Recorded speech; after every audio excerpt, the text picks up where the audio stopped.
Qu'est-ce que c'est beau.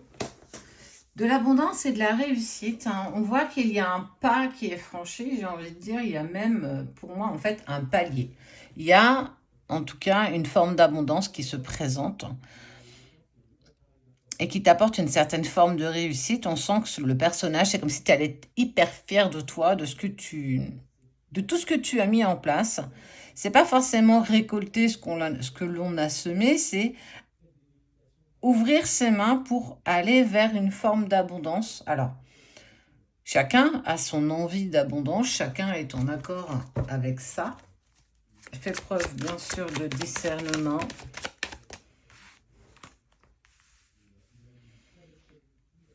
Comme si tu t'étais réconcilié avec toi-même, comme si quelque chose, en fait, m'indique que tu as réussi enfin à t'accorder un pardon.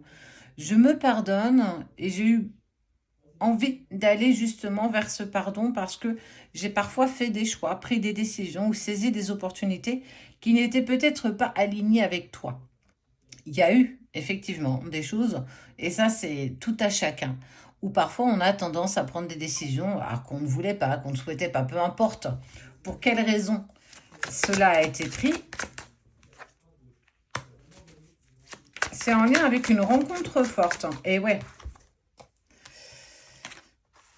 une rencontre forte où effectivement, par peur peut-être de perdre quelque chose, peut-être de perdre l'autre, de prendre d'avoir cette distance, on peut parfois, et oui, parce que ça m'est arrivé, de prendre des décisions ou d'exprimer des choses qui n'étaient pas dans cet alignement avec moi, où je ne me suis pas forcément positionnée.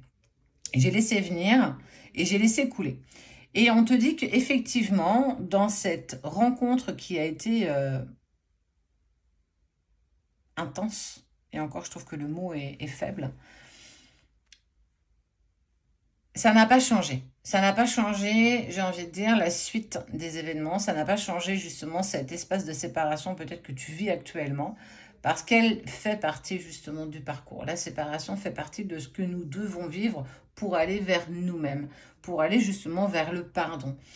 Le pardon, alors, autant que ça a été, pour moi, je vais te parler de mon expérience à moi, ça a été plus facile de pardonner aux autres.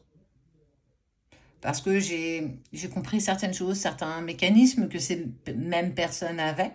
Mais là où j'ai eu plus de mal, c'était de me pardonner à moi-même. J'ai eu du mal en fait à faire ce pas parce que quand on a conscience qu'on a pris des décisions, qu'on a pris des directions et qu'on a fait des choix,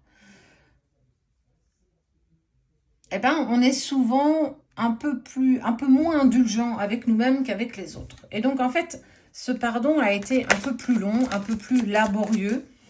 Je me suis très clairement, j'ai envie de dire, presque même jugée. Je me suis portée moi-même. Je me suis dit, mais voilà, mais pourquoi tu as décidé de faire ça, ou aller dans cette direction, ou de peut-être même vivre intensément une émotion que je n'avais pas envie de vivre. Parce que tout paraissait compliqué, parce que j'avais l'impression que tout me filait entre les doigts. Mais non, justement. Tout ça avait un sens.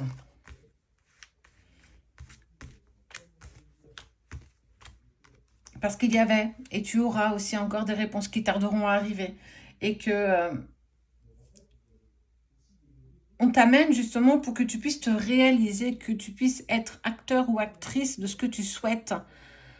Apporte-le à toi avant de pouvoir l'apporter aux autres. Tu es la personne prioritaire dans ta vie, tu es celle avec laquelle tu vas avancer jusqu'au bout de ce chemin. Et on est souvent plus dur avec nous-mêmes. Tu as souvent été plus dur avec toi-même que tu as pu l'être avec les autres. Et que ça vient parfois mettre en lumière ta colère.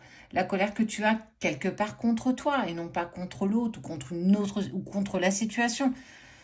Cette rencontre est venue très clairement créer une sorte de bouleversement, de tsunami d'émotions.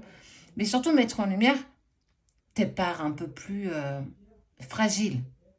Tes bosses, tes bleus. D'où nous venons en fait, on vient tous de quelque part. Et puis on voit justement qu'il y a ce partenaire, cet ex-partenaire avec qui il y a encore cette rencontre, cette intensité.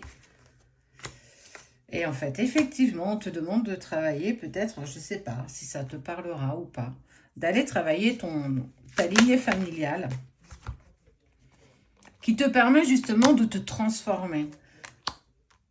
S'aimer profondément, s'aimer soi-même, prendre sa place, gagner en valeur pour toi et rien que pour toi.